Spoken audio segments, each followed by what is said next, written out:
Qaysi banklarda kredit qarzdorliklaringiz bor? Doim bu ma'lumotga ega bo'lishni istaysizmi? Kredit tarixingizni osongina olishni tushuntiraman. Buning uchun birinchi ilova KTM ilovasini yuklab olamiz.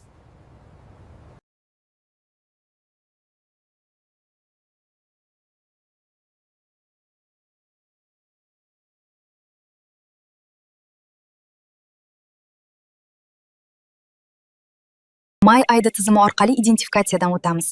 Shaxsiy kabinetimizga kirgach, o'zimizga kerakli ma'lumotga buyurtma bersak bo'ladi.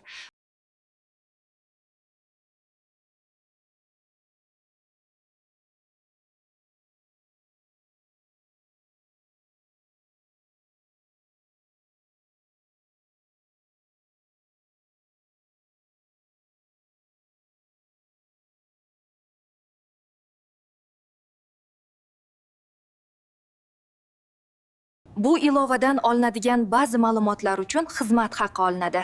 To'lov qilish uchun milliy valyutada bank kartangizni biriktirasiz. Bu ilovada kredit tarixini olishdan tashqari ko'plab boshqa xizmatlardan foydalanish mumkin. Kafillikni tekshirish, freezing va SMS xizmati. Kredit tarixi ma'lumoti mana shunday ko'rinishda bo'ladi.